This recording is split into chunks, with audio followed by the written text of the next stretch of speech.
Rise up, warriors, not the warriors who carry swords, the ones who carry something far heavier, the weight of a mind that refuses to quit, the weight of a standard that never drops, no matter how exhausted the day leaves you, the weight of waking up and choosing who you are going to be before the world gets a chance to decide for you. That kind of warrior is rare, and the reason is simple and honest, and most people do not want to hear it. Most people want to feel strong. They do not want to do the work that builds the strength. They want the unbreakable mind without the breaking, the resilience without the resistance, the discipline without the days when discipline is the last thing they feel like exercising. And because those two things cannot be separated, because the mind is built exactly through what it costs you to build it, most people stay where they are, wishing for the result while avoiding the process that produces it. You clicked on this video,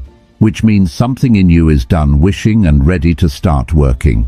What follows are 8 laws, not suggestions, not tips, laws, the kind that do not care how you feel today, the kind that apply when you are motivated and when you are not, when life is cooperating and when it absolutely is not, when you feel like the person you are trying to become and when you feel like the furthest possible version from them. Each law is going to ask something real from you.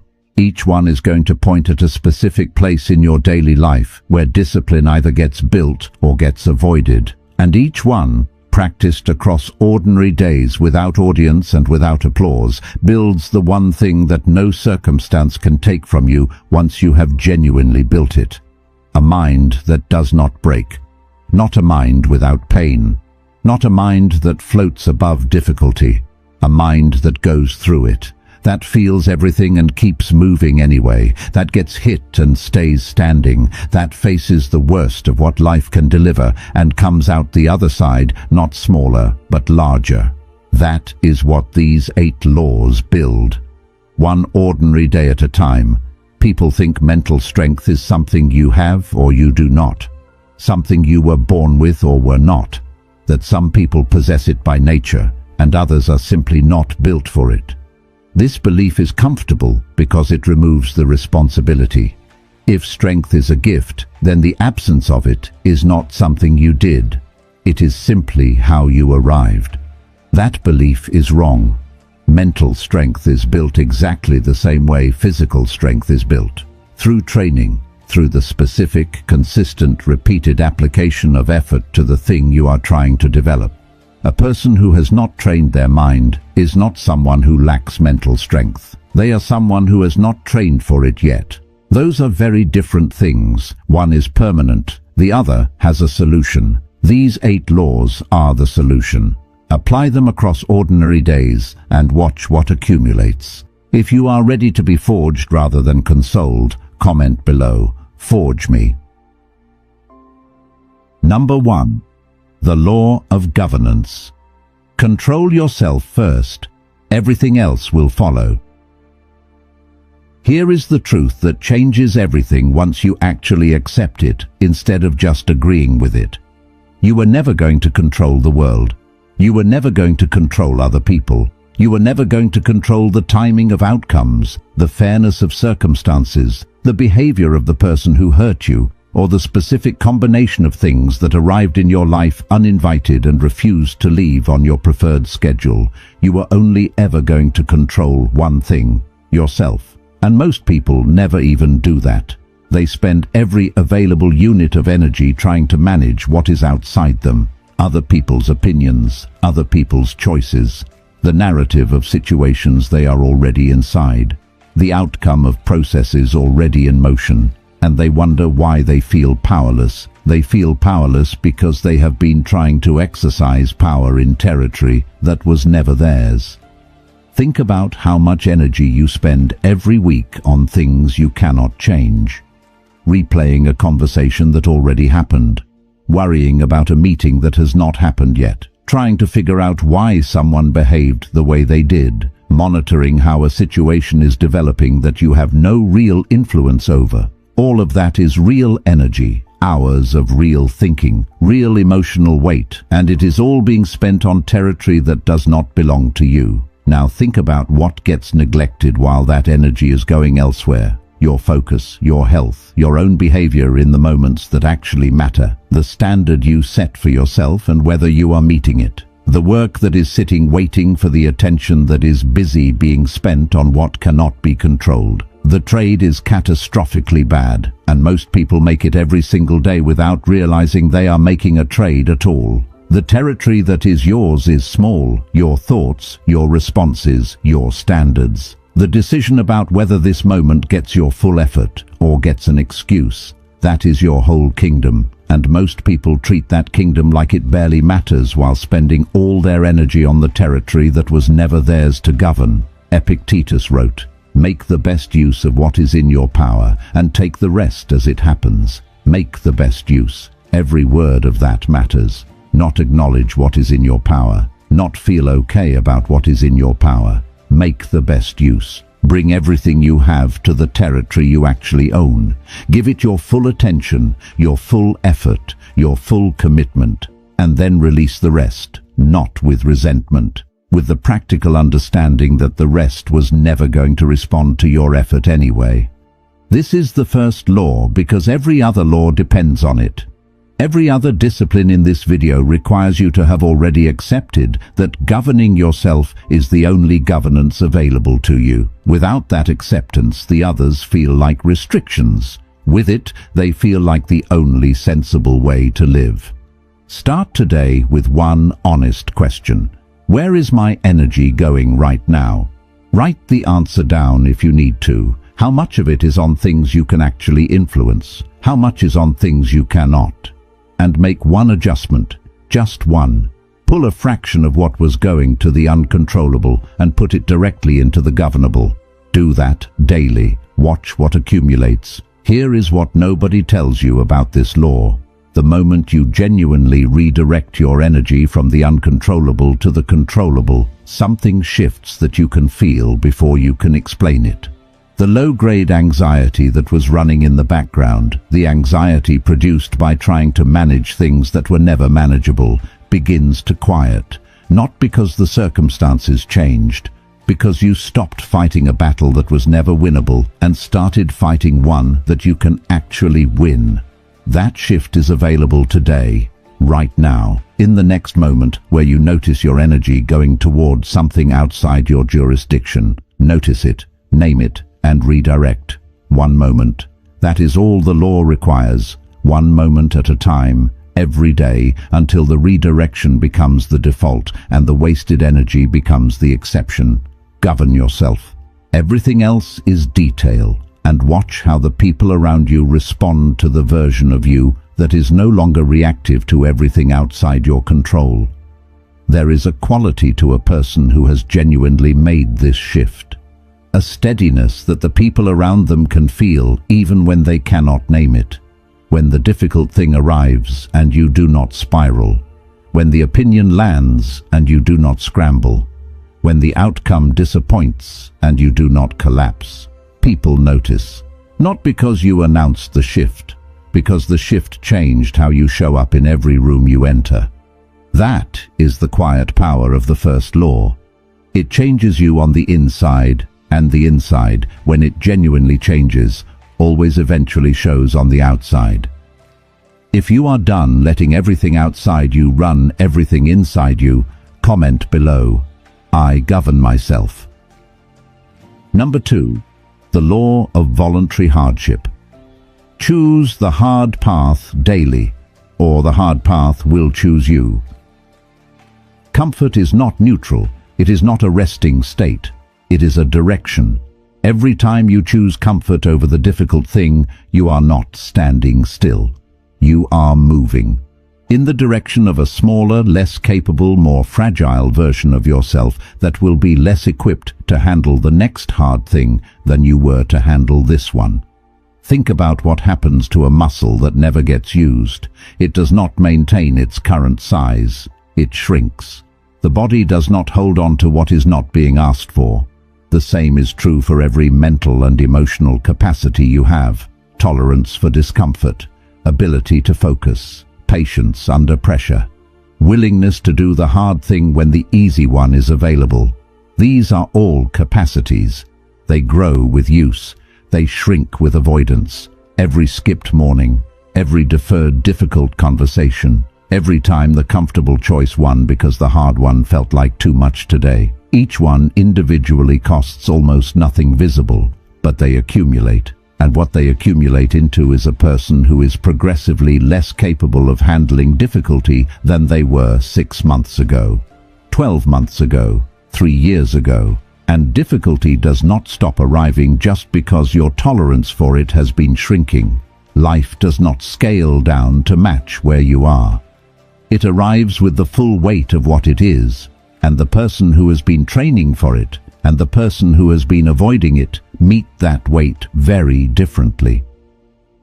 Voluntary hardship is the practice of choosing the hard thing before you are forced to. Cold water in the morning when warm is available, the conversation you have been putting off for 2 weeks, the work you start before you feel ready for it, the comfortable assumption you challenge instead of accepting, the standard you hold even when nobody is watching, and lowering it would cost you nothing visible. None of these are heroic, that is the point. They are small, ordinary, unremarkable from the outside. But from the inside they are building something that the comfortable life is not. The knowledge that you can do the hard thing when you choose to. And that knowledge, accumulated through specific personal evidence rather than theoretical belief, is what genuine confidence is actually made of. Seneca wrote, "It is not because things are difficult that we do not dare. It is because we do not dare that they are difficult." Read that again. The difficulty is created by the avoidance, not the other way around. Every time you dare first, before the discomfort demands it, the thing that felt enormous gets smaller.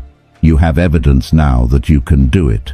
The evidence reduces the perceived size of the next version of the same challenge, and over time, what was once a mountain becomes manageable because you have been building the specific capacity to manage it through every small choice that preceded it. The uninvited difficulty is coming. It always comes. The only question is whether it arrives to find someone who has been training for it, or someone who has been making themselves smaller while waiting for it to not arrive. Train, not dramatically, consistently, in the small daily choices that nobody sees and nobody applauds, and that compound into the person who can handle whatever arrives without being undone by it. And here is the part that makes this law worth committing to. You will not feel the building while it is happening. Discipline built through small daily choices does not announce itself. You do not wake up one morning and feel suddenly stronger. You wake up one morning and notice that the thing that used to feel like too much is now just a thing you do. The conversation that used to fill you with dread is just a conversation you have. The morning you used to fight your way through is just a morning. The change is invisible while it is happening and undeniable once enough time has passed. That invisibility is why most people quit before the accumulation becomes visible. They are looking for the feeling of progress while the progress is quietly happening without announcing itself. Stay in it.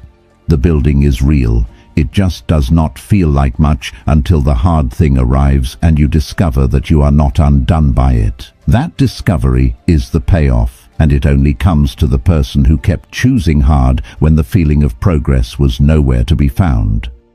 If you are finally ready to stop choosing comfort and start choosing strength, comment below, "I choose hard." Number 3. The law of the present. Stop living in your head. The only moment that counts is right now. Right now, while you are reading this, your mind is probably also somewhere else. Maybe it is in a conversation from last week that did not go the way you wanted. Maybe it is 3 weeks ahead running through everything that might go wrong with something you are working on. Maybe it is in a comparison with someone whose life appears to be going better than yours from the angle you are viewing it. Maybe it is rehearsing an argument with someone who is not in the room. This is the default setting of the human mind. Left without direction, it does not rest in the present. It travels into the past to replay what happened, into the future to simulate what might, into other people's lives to measure itself against what it sees from outside. The mind in its untrained default state is almost never fully here. And here is the problem with that. Everything that can actually be done exists here, in this specific moment, not in the conversation from last week which is already closed, not in the simulated future which has not arrived and may not arrive in the form you are simulating, not in the comparison with someone else's curated external presentation of their life. Here, in the real, actual, happening right now moment. The fraction of your mind that is actually present for what is happening right now is the fraction of your capability that this moment gets. If half of you is in last week and half is in next month, then the thing in front of you right now is getting a version of you operating at a fraction of what you are actually capable of. And you will wonder why your work feels scattered, why your relationships feel like you are partially there, why the day ends and you feel like you were busy but accomplished less than you should have. The answer is that you were not fully in the day, you were in several other days simultaneously. Training presence is not about achieving some perfect permanent stillness where your mind never wanders. That is not possible, and it is not the goal. The goal is the return. Every time you notice your mind has gone somewhere else, you bring it back. That is the practice. The noticing and the returning, not staying present perfectly, returning to present consistently. The noticing is not failure, the noticing is the whole point. The person who notices their mind wandering and returns it 500 times today is not someone who failed to stay present 500 times. They are someone who practiced the return 500 times. And 500 returns practiced daily over weeks and months build something in the brain that research confirms and experience validates. A genuine, growing, increasingly automatic capacity to be where you are. Marcus Aurelius wrote, "Confine yourself to the present. You have power over your mind, not outside events." The power over your mind starts with the power to direct where it goes. This is not a power you were born with fully formed. It is a power you build by exercising it, by noticing the wander, by choosing the return, by deciding repeatedly that this moment, this specific unrepeatable moment, deserves you fully rather than the fraction left over after the past and the future have taken what they wanted. Try this today. Pick one activity, just one, a meal, a conversation, 30 minutes of work. And for that one activity, bring yourself back every single time your mind leaves. Do not judge the leaving. Just return. Do it consistently for that one activity and notice what the full version of your attention produces compared to the partial version you have been giving it. The difference will be enough to make you want more of it. Here is what full presence actually produces that partial presence never does. When you are fully in a conversation, you hear what is actually being said instead of what you expected to hear. When you are fully in your work, you solve the actual problem instead of the version of it you brought in from yesterday. When you are fully in a moment with someone you love, they feel it. They cannot explain it, but they feel the difference between the version of you that is there and the version that is technically present but mentally somewhere else. Your relationships improve when you are present. Your work improves when you are present. Your decision-making improves when you are present because you are responding to what is actually happening rather than the story your wandering mind constructed about what is happening. The return practice is not just a mental discipline, it is a quality of life practice. The more you return, the more you get from each moment, and the more you get from each moment, the less you need from the next one to feel like your life is actually being lived. If you have been living everywhere except the moment you are actually in, comment below, "I stay present." Number 4. The law of appetite. Your desires are not your boss. You are. Every single time you give an impulse exactly what it wants the moment it asks for it, you are training. Not training to be disciplined, training to be driven. Training the part of you that says, "I want this now," to expect immediate satisfaction. and expectations that get met repeatedly become the standard. And the standard, once established, does not downgrade easily. It upgrades. The impulse that needed to be satisfied immediately yesterday needs to be satisfied faster today. The discomfort of waiting gets harder to tolerate the less frequently you are asked to tolerate it. This is not a moral judgment about having desires. Desires are human. Wanting comfort and pleasure and relief and connection and all the ordinary things that human beings want is not weakness. The problem is not the wanting. The problem is the automatic nature of the response to the wanting. The "I feel this, therefore I do this immediately" quality that removes choice from the equation entirely. When choice is removed from the equation, you are not living your life. Your impulses are living it for you. And impulses do not have access to your values. They do not know what you are trying to build. They do not care about the standard you set for yourself last month or the person you told yourself you were becoming. They care about right now, about the immediate relief, about the fastest available path to feeling better in this specific moment, regardless of what that path costs the version of you that has to live with the choice tomorrow. The disciplined mind is not an empty mind that has no desires. It is a sovereign mind that has desires and examines them before acting on them. The examination does not have to be long. It can be a single breath, a single question. Does acting on this right now serve who I am trying to become? And the answer might be yes. Rest when rest is genuinely needed is not indiscipline. Food when hungry is not weakness. The pause is not about denying everything. It is about choosing rather than following. The difference between choosing and following is the difference between living your life and being lived by it. Epictetus wrote, "Freedom is not achieved by satisfying desire, but by eliminating it. Eliminating the compulsive quality. The urgent, demanding, must have this now quality. When that quality is eliminated, what remains is genuine choice. You can still want things. You can still pursue pleasure and rest and connection and all the good things. But you are the one deciding when and how and whether the wanting gets acted on, not the impulse. You. Start small. Pick one impulse that shows up reliably in your day. The phone reach when you sit down to work, the snack when you are not actually hungry, the scroll when you are uncomfortable with sitting in silence for more than 30 seconds.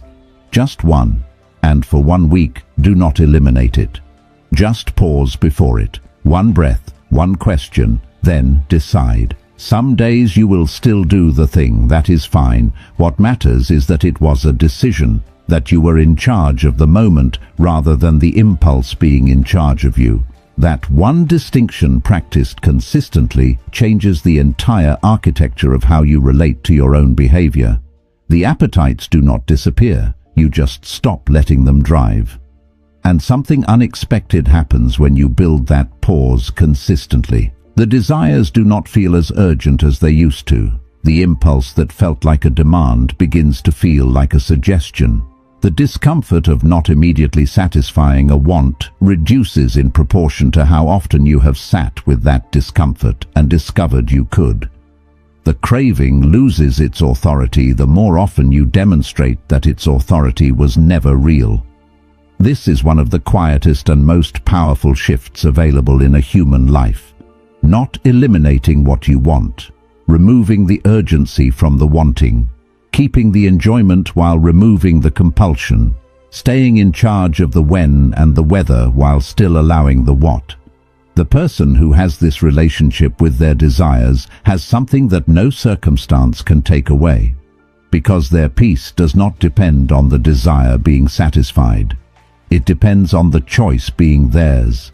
And the choice being theirs is something they can always have, regardless of what the appetite is asking for in any given moment. If your impulses have been making your decisions for too long, comment below. I control my desires. Number 5. The law of the obstacle. The thing blocking you is the thing building you. The obstacle arrived and your first response was to find a way around it. That is not a character flaw. That is how the brain is wired. Find the path of least resistance. Conserve energy. Minimize friction. The brain is not trying to make you weak. It is trying to be efficient. The problem is that efficiency and growth are not always pointing in the same direction. The efficient path often leads around the very thing that the growth path requires you to go through. What the brain does not tell you when it is calculating the detour is this: the capability you need to reach what is on the other side of this obstacle is not waiting for you there. It is built by moving through here, right here, through this specific, uncomfortable, demanding obstacle that you have been looking for a way around.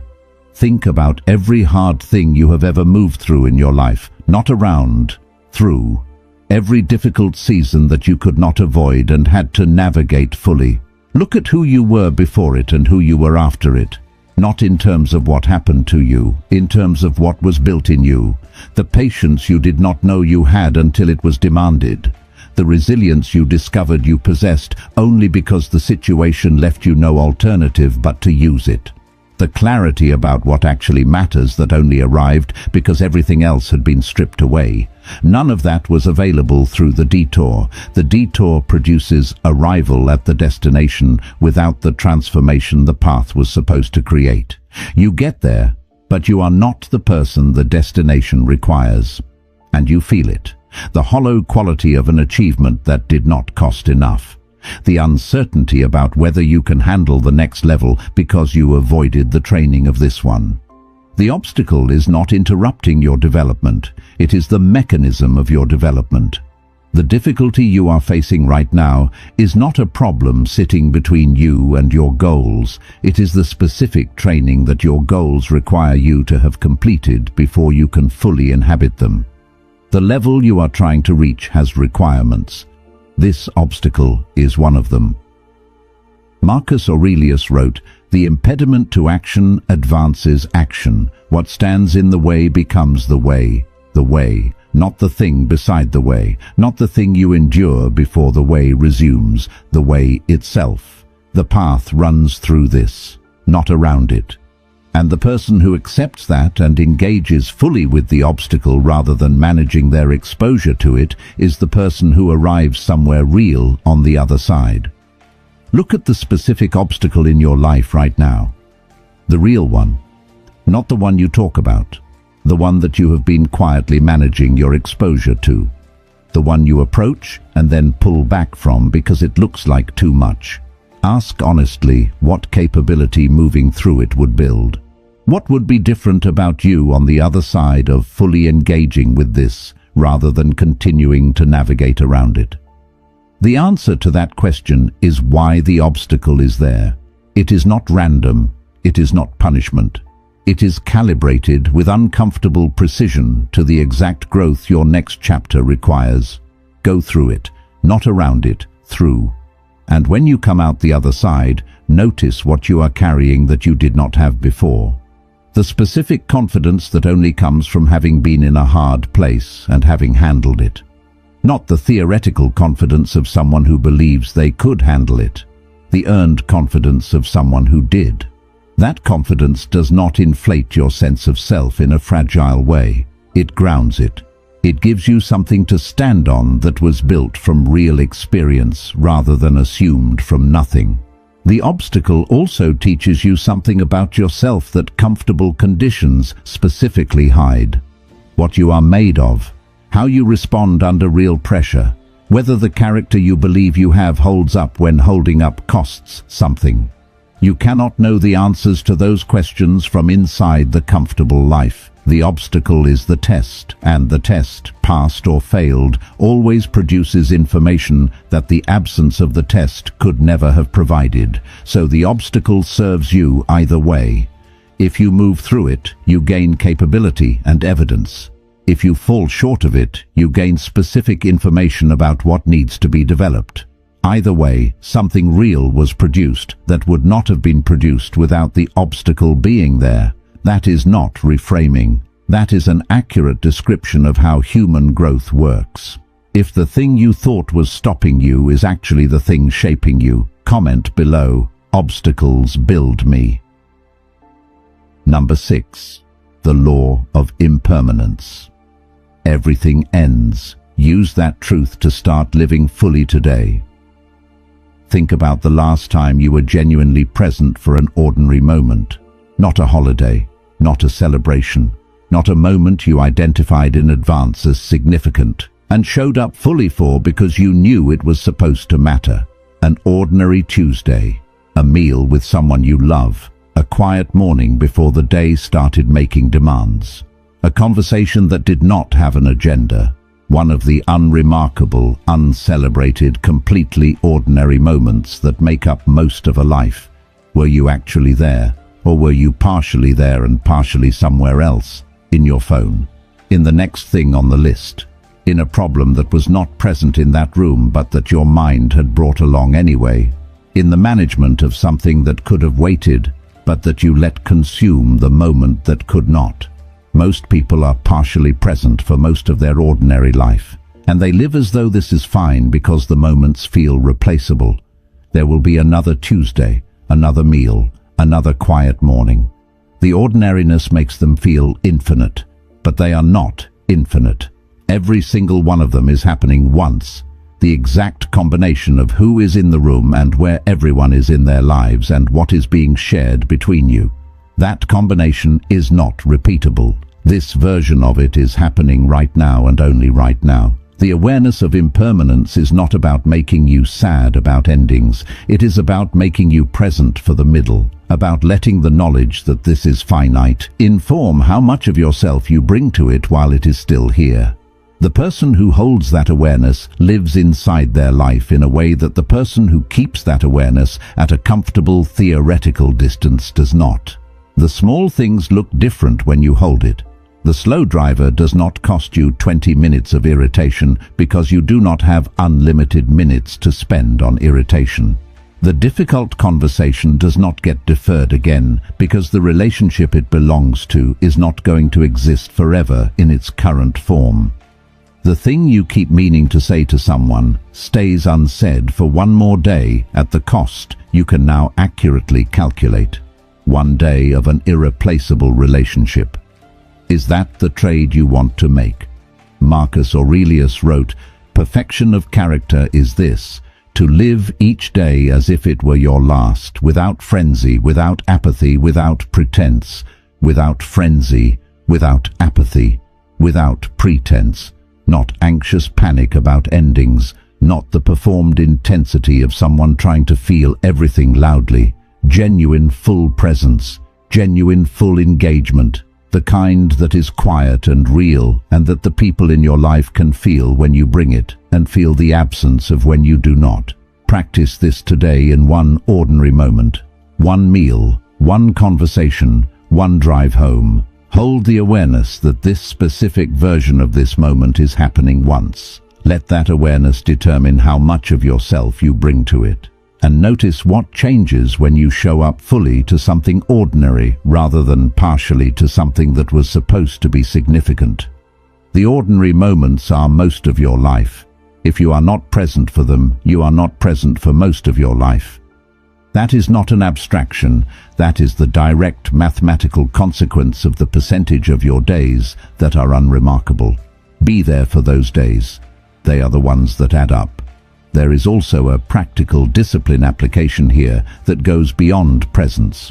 When you truly hold the awareness that time is finite, procrastination loses most of its power over you. The most common reason people defer the hard thing is the feeling that a better moment is coming. A moment with more energy, more readiness, less friction. The impermanence awareness exposes that feeling for what it is, a comfortable fiction. There is no better moment stored in the future. There is only this one and the version that comes after it, which will carry its own reasons for deferring again. Start now. Not because now is ideal, because now is real, and ideal was never coming.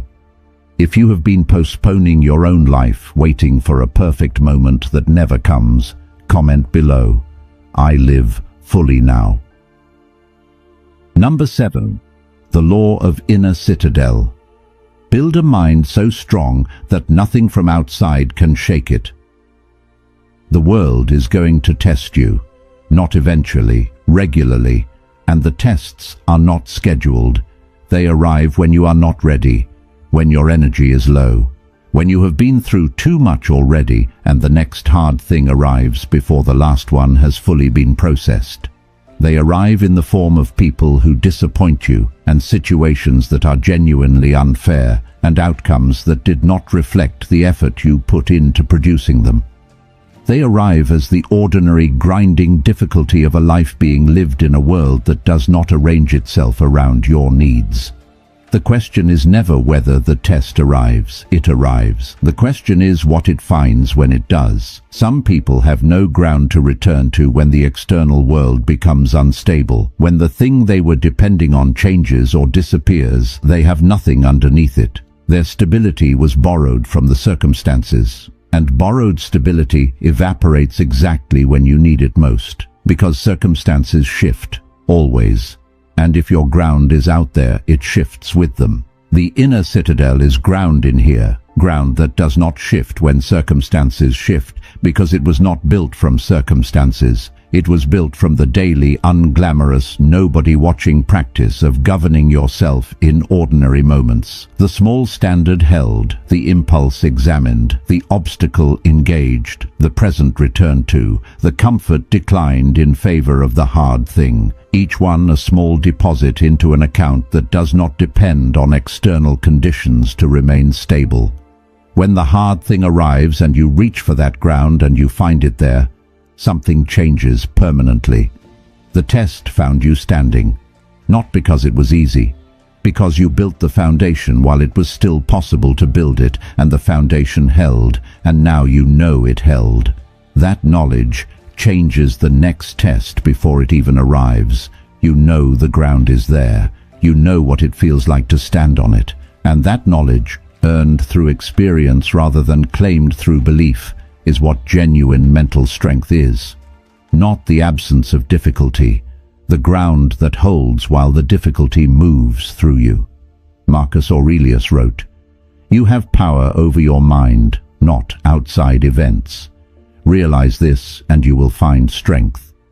The realizing is the turning point, not the circumstances improving.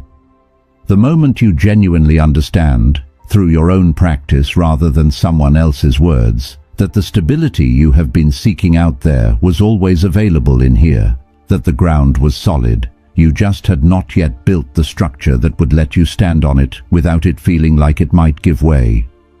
Build that structure through the laws in this video. Every law is a stone. Every practice day is a stone. Every moment of self-governance is a stone. They accumulate. And what they accumulate into is not visible until the test arrives and you discover that you are still standing when you expected to have fallen. That is the citadel, built in the ordinary, revealed in the extraordinary, available every time as long as the building continues. So keep building, today, in the next ordinary moment, one stone at a time. And know this about the inner citadel. It does not just protect you from difficulty. It changes how you walk into rooms, how you carry yourself in conversations where the stakes are high, how you respond in moments where other people are watching to see if you will fold. The person who has built genuine internal stability does not need to perform confidence, because the confidence is not a performance. It is simply what genuine internal stability looks like from outside. People feel this quality. They cannot name it, but they respond to it. The person with the citadel built does not demand respect. They simply carry themselves in a way that makes withholding it feel strange. That quality is not charisma. It is not personality type. It is the natural outward expression of someone who has done the inner work consistently for long enough that it has become who they actually are. Build it, not for the outward expression, for the ground. The ground is worth having for what it gives you privately, in the moments when no one is watching and you need it most. If you are building something inside that no person, no situation, no setback can ever reach, comment below, "I am unshakable." Number 8. The law of relentless return. Falling is not failure. Staying down is. You are going to break the standard you set for yourself. Not maybe. Not if conditions are particularly difficult. You are going to break it. The impulse you committed to examining before acting on is going to win one day without the examination. The present you trained yourself to return to is going to be completely abandoned for an entire afternoon. The hard path you chose is going to be swapped for the comfortable one because you were too exhausted to make the right choice again. The obstacle you committed to moving through is going to be avoided because that specific day it genuinely felt like too much. That moment is coming, and what you do in the 10 minutes after it is the difference between building something that lasts and building something that resets every time the standard gets missed. Most people have two responses to breaking the standard, and both of them make things worse. The first is the spiral, the "I broke it, so it means nothing" response. The discipline was an illusion response. The "I am not the kind of person who can sustain this" response. This response takes a single missed moment and converts it into a story about identity that makes every subsequent return harder, because you are now not just returning to a practice. You are arguing against a conclusion you drew about who you are. The second is the skip. The "everyone has bad days" response that does not examine what produced the break and does not extract the information it contains. This response feels kind, but it is not. It leaves the same vulnerability in place, and the same vulnerability produces the same fall in the same place the next time the same pressure arrives. Because nothing was learned, nothing was adjusted. The fall was acknowledged and then moved past without the honest look that would have produced something useful from it. The third response is the only one that builds anything. Name the fall. Not with drama, honestly. Look briefly and specifically at what produced it. Not what justified it, what produced it. The tiredness that was not managed. The situation that was not prepared for. The specific moment where the choice was available and the wrong one was made. Extract the information, adjust what can be adjusted, and return immediately, without the extended performance of guilt or self-criticism that delays the return and produces nothing except a longer gap between the fall and the recovery. The return is the whole practice, not the seamless consistency that discipline looks like from outside. The return, again and again, getting faster, getting cleaner, the drama getting smaller, the gap between fall and recovery getting shorter. Until what looks from outside like perfect consistency is actually a practice of falling and returning so fast and so cleanly that the falls are barely visible. Seneca wrote, "Begin at once to live and count each separate day as a separate life. Each separate day as a separate life. Yesterday's account is closed. It produced what it produced. Today's account opens now." Not clean in the sense that yesterday had no consequences. The consequences are real and present, but the standard opens again. The practice opens again. The possibility of the best version of today opens again regardless of what yesterday contained. This is available every single morning, not after a perfect week, not after you have proven you can sustain the standard for a sufficient period. Every morning. The account opens, the practice is available. The person you are trying to become is closer than the person you were yesterday, not because yesterday was good, but because today is here, and today has always been enough to begin from. The warrior who has fallen and returned is more prepared than the warrior who claims they never fell. Because the warrior who returned has practiced the path back. They know it. They can walk it in the dark. And when the next fall comes, and it will come, they do not have to figure out how to return. They already know.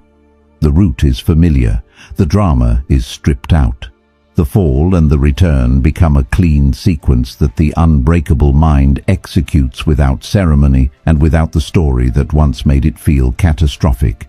Fall, return. That is the law, the most important one. Without it, none of the others hold for long. With it, all of them are recoverable from any distance and any duration. One more thing about the return that matters deeply. The return is an act of self-respect. When you fall and do not return, you are making a decision about your own worth. You are deciding that you are the kind of person who stays down. The return reverses that decision.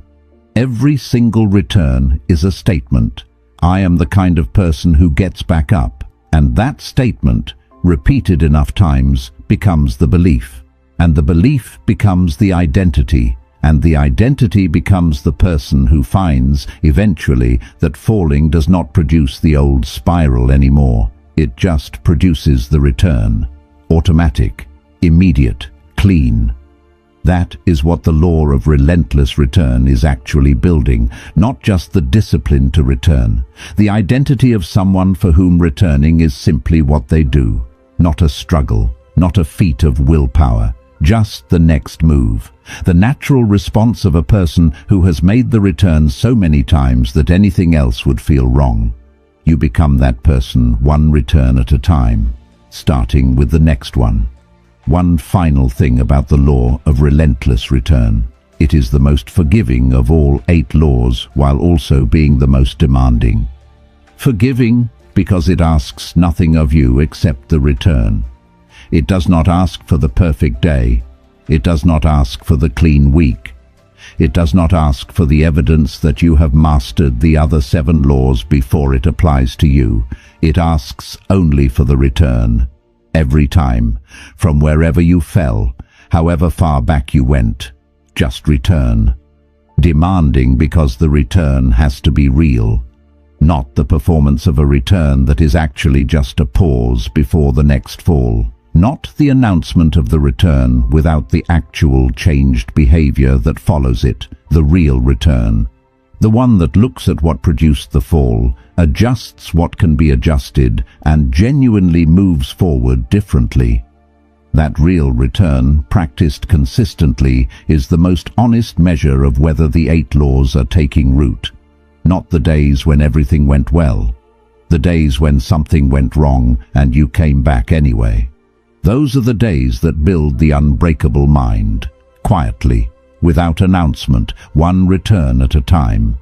If you have fallen before and you got back up, and you will get back up again no matter what, comment below, I always return.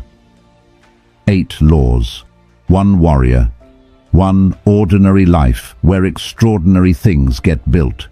Govern yourself, because that is the only territory you actually own, and it is enough. Choose the hard path because the easy one is making you smaller without announcing it. Stay present because the life you keep missing while you are somewhere else in your head is the only one you have. Master the appetite by inserting the pause and making the choice rather than following the impulse. Meet the obstacle by going through it, not around it, because what you need is on the other side of the going through.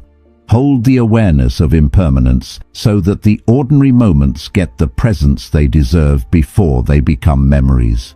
Build the inner citadel through every governed ordinary moment until the ground inside you is solid enough to stand on when the external ground gives way. And when you fall, return, fast, clean, every time. None of this is easy. If it were easy, everyone would be doing it, and the result would not be rare. The result is rare because the process is demanding in the way that any real training is demanding, not dramatically, consistently, day after day in the unremarkable hours where nobody is watching, and the choice between the standard and the shortcut is entirely yours. The mentally unbreakable person is not someone who was born different from you. They are someone who made the same choices available to you repeatedly across ordinary days until the choices became habits and the habits became character and the character became someone the hardest things in their life eventually had to reckon with. You are in training right now. You have been since you started watching this video. The first training rep was showing up. The second was staying. The third is taking one of these 8 laws and putting it into your actual life today, not next week, not when the circumstances are better. Today, in the next ordinary moment that presents itself. 1 law, practice today, then again tomorrow, then the day after, until the practice is the person. And the person is unbreakable, not invincible, not without pain, not above difficulty, unbreakable. The kind that bends in the storm and does not snap, that gets hit and stays standing, that falls and returns every single time without exception until the returning is simply who they are. Here is what the unbreakable mind produces that most people are not expecting. It does not just help you handle the hard things. It changes how you experience the ordinary ones. When the mind is governed and present, and the appetite is managed and the standard is being held, the ordinary Tuesday feels different from the inside. Not more dramatic, more real, more yours, more fully inhabited than the version you were living before the laws were in place. The discipline does not just prepare you for the worst. It deepens your experience of everything. The focus that was scattered across everything that could not be controlled comes home and goes into what can be. The energy that was being spent on every impulse that presented itself becomes available for what you actually chose. The time that the wandering mind was spending in the past and the future becomes available for the present, where your life is actually happening. The unbreakable mind is not a defensive posture. It is an offensive one. It is not built to survive. It is built to fully inhabit, to be completely present for the good things and completely equipped for the hard things and completely honest about the difference between the two. That is the life these 8 laws are building. Not a perfect life, a fully inhabited one. And a fully inhabited ordinary life is worth more than a perfectly managed one that was never truly lived from the inside.